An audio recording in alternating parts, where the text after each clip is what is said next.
Iran आणि Israel या दोन देशाचं युद्ध चालू आहे। आपण सगळ्यांनी न्यूज मीडिया सोशल मीडियावरती मित्रांनो बघितलंच असेल आणि तुम्हाला माहिती असेल कदाचित की इस्रायलला आजूबाजूने सगळ्या मुस्लिम देशांनी घेरलेलं आहे। त्याच्या सगळ्या बाउंड्रीज ज्या आहेत या सगळ्या इस्लामिक कंट्रीज आहेत। आपल्याला असं वाटत असेल की हे धर्मयुद्ध नाहीये तर हे एक पॉलिटिकल वॉर आहे। प्रत्येक देशाला स्वतःच्या राजकीय सीमा वाढवायच्या आहेत असं आपल्याला वाटू शकतं, पण आपल्या माहितीसाठी एक गोष्ट सांगतो मित्रांनो, जगामध्ये 3 अब्राहमिक रिलीजन आहेत। अब्राहमिक रिलीजन म्हणजे काय की जे एक ईश्वरला मानतात, एक धर्मग्रंथाला मानतात आणि एकाच पैगंबरांना मानतात।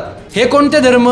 सगळ्यात पहिला आणि जुना म्हणजे ज्यू, त्याच्यानंतर आहे ख्रिश्चॅनिटी म्हणजेच कॅथलिक धर्म आणि तिसरा मजहब म्हणजे इस्लाम म्हणजेच मुसलमान लोक। आणि हे 3 मोनोथिस्ट म्हणजेच एक ईश्वरवादी धर्म यांच्यामध्ये 1 ते 2000 वर्षांच्या इतिहासामध्ये अनेक धर्मयुद्ध झाली। प्रत्येक धर्माचे लोक हे त्यांचाच धर्म कसा श्रेष्ठ याच्या नादामध्ये आतापर्यंत जगामध्ये 100 करोडपेक्षा जास्त लोक या धर्मयुद्धामध्ये मेलेली आहेत आणि इथून पुढे पण मरणारच आहेत। याचं कारण काय माहिती आहे? कारण की प्रत्येकाला हे सिद्ध करायचंय की माझा धर्म तोच धर्म आणि तुझा धर्म म्हणजे धर्म नाही। आपल्याला काय वाटतं? हिंदू धर्म या सगळ्यांमधून एक विश्वगुरूची प्रतिमा, विश्वगुरूची इमेज बनवू शकतो का?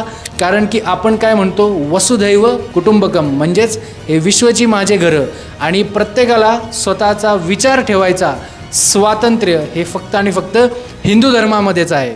तुम्हाला काय वाटतं?